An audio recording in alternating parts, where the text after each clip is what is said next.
If your brain ever feels like a browser with 100 tabs open, you are not alone. Stay with me, because relief is closer than you think. Today, we're covering 5 practical, science-backed strategies to help you break the overthinking loop and take your life back. The first strategy is a beautiful concept from acceptance and commitment therapy.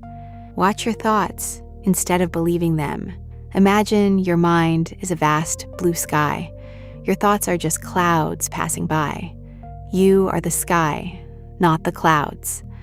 Instead of trying to fight the dark clouds or hold on to them, just take a deep breath, put that worry on a cloud and watch it float away. Let it pass. Become the observer of your thoughts, not the believer in them.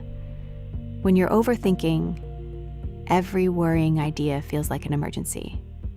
But here's a shift. Treat thoughts as mental events like clouds passing through the sky of your mind, not facts that demand your attention. Try this. The next time you notice yourself spiraling, pause and mentally whisper, I'm having the thought that, for example, instead of saying, I'm going to fail that presentation, say, I'm noticing the thought that I might fail the presentation.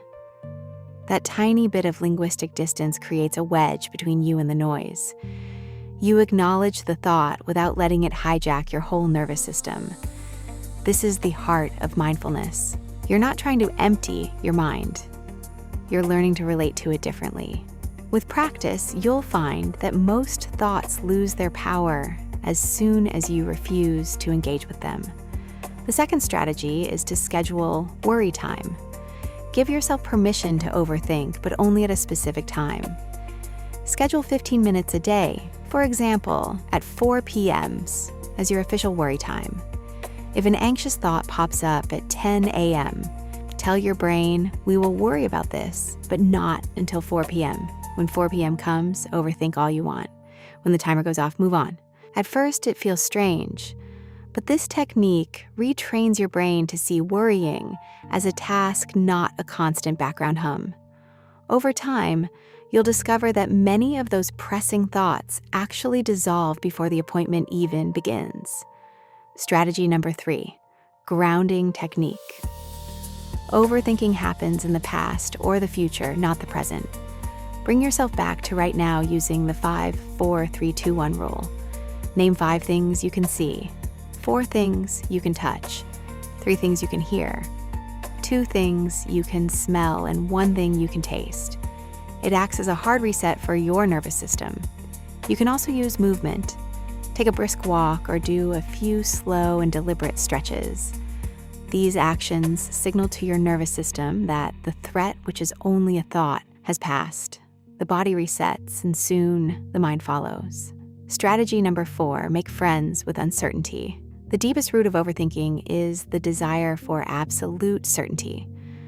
We want guarantees that we'll be safe, liked, and successful, and when life can't provide them, our minds try to manufacture control through constant analysis. One of the most liberating approaches is to build a healthier relationship with not knowing.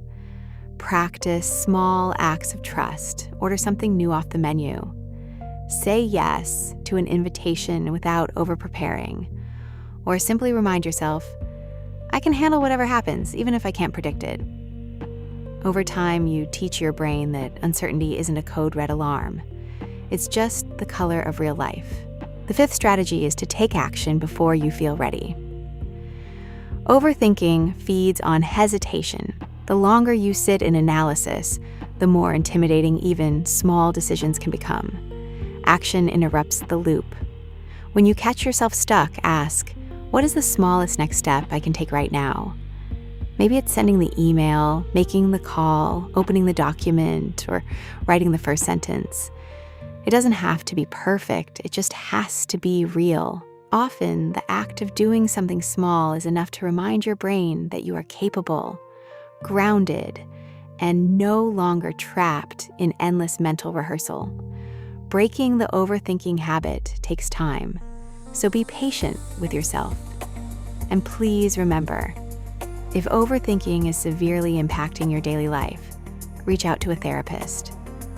seeking help is a massive sign of strength. Start with just one practice today.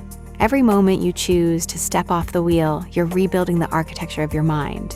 Which of these 5 strategies will you try first? Let me know in the comments. Don't forget to like and subscribe. See you in the next video.